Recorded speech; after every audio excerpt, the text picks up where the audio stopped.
For all those who live curious and love art, it's time for a good story from 18th century France, the Rococo era of art and world history. We might be tempted to call it the century when aristocrats danced on farmers' backs. There are so many stories to tell. Kings taking over legislatures, churchmen taking over society, the beginnings of slavery in the New World, rebellions in almost every country in the civilized world. Just one problem. In terms of subject matter, Rococo art is one of the most homogeneous in art history. Few Rococo paintings exist of anything or anyone other than aristocrats having fun. Especially aristocrats in love and lust. So, in this story, the words and images will seldom match. It only makes sense, though, since there was seldom a time when the art of an age and the history of an age were as out of sync as they were in 18th century Rococo society. Or perhaps Rococo art did reflect what was actually going on. Perhaps even the Rococo age was a beautiful tapestry of art and history woven together. You see, the true story of Rococo France is how a tiny, almost imperceptible sliver of the population got the other 99.67% to rent a room, hire a band, and pay for a party they weren't even invited to. Those aristocrats with their noses in the air and hands inside a maiden's skirts were having such a good time they failed to notice the earthquake that was building below. The revolt of the people paying for the party turned the Rococo era into a quick stop between the religiosity of the preceding Baroque era and the revolutionary romantics that followed. They should have seen it coming because when one of the most important pieces of art from an era is a painting of a hidden man looking up his lover's skirt while her husband pushed her on a swing, you can bet the farm change is going to come. So it was with the Rococo hijinks in Europe during the reign of King Louis XV in France. On the one hand, it was an era of frivolity, extravagance, and aristocracy. But tightly gripped in the other hand was the ancien regime, the status quo, the way things always were and always will be. At least that's how people thought of what became known as the estate system, common throughout Europe in Baroque and Rococo times. The French just did it better than most other countries. So that's today's story. State system, common throughout Europe, divided society into three rigid tiers. The first estate, royalty and clergy. Second estate, nobility. Third estate, commoners. In an 18th century version of supply-side economics, only the third estate paid taxes. Here's how it worked. Of the 27 million people in France in 1789, fewer than 100,000 belonged to the first estate. Since the king claimed his right to rule was divine, ordained by God, the clergy was intertwined with royalty and government, and the clergy itself was uniformly Catholic. Well, let's take a look back just a bit. In 1598, during the Baroque era, King Henry IV had issued the Edict of Nantes, granting French Protestants religious toleration. 87 years later, this edict was repealed, and from that time forward, all birth, death, and marriage records were kept by parish priests.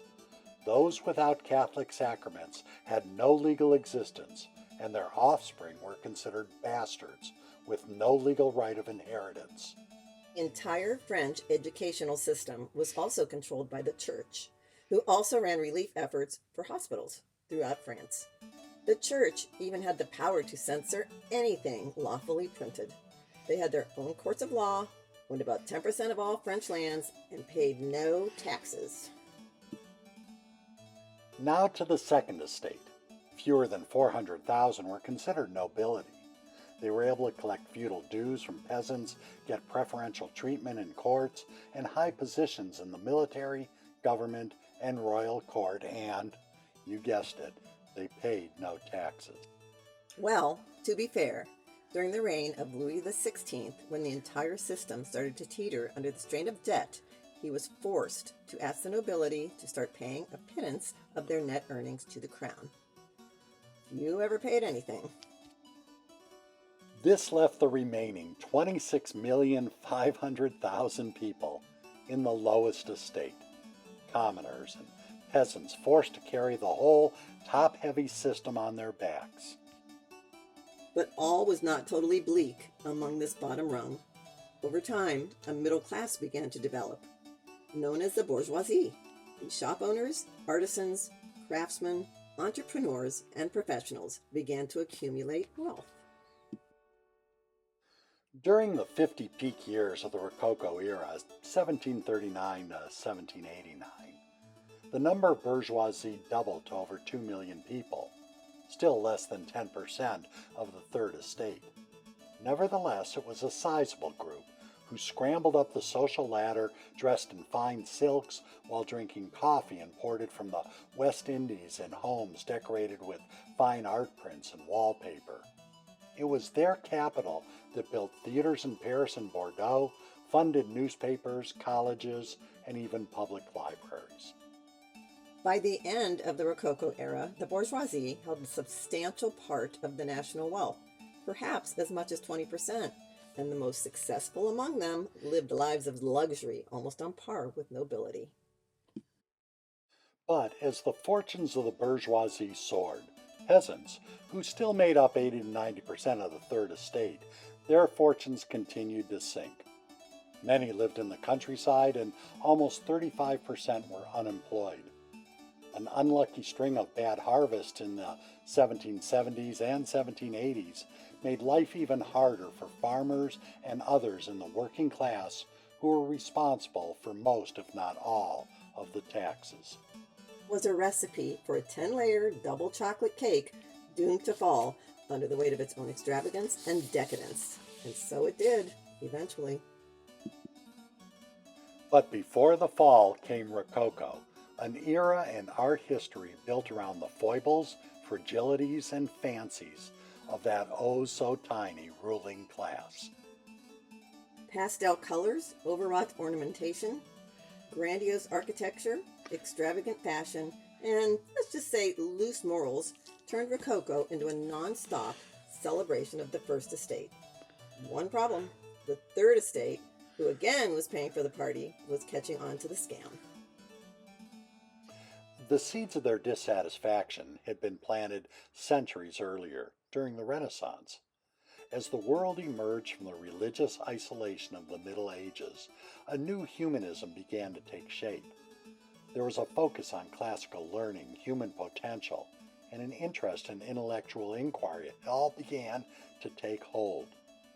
Now things moved slowly, even after the invention of the printing press in 1440. But new voices did begin to be heard. Galileo and Copernicus discovered new secrets in the heavens. Thinkers like Voltaire, John Locke, Jean-Jacques Rousseau, David Hume, Isaac Newton, and René Descartes began to rethink the human condition. Their emphasis on rational thinking, scientific discovery, human potential, and democracy were all bubbling under the surface as Rococo aristocrats partied on.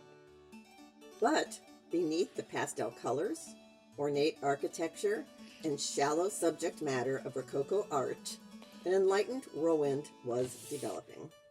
Eventually, the top-heavy estate system toppled as the bottom layer realized the power of numbers.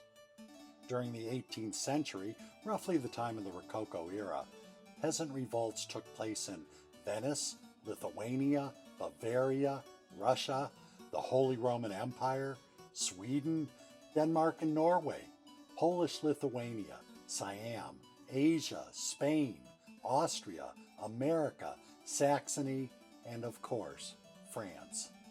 Most were suppressed, but the First Estate couldn't keep the lid on much longer, and by the end of the 18th century, world-changing revolutions took place in both America and France.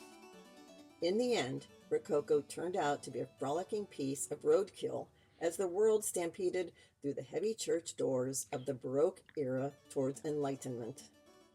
And once again, art and history were artfully woven together in a beautiful tapestry known as the Rococo era.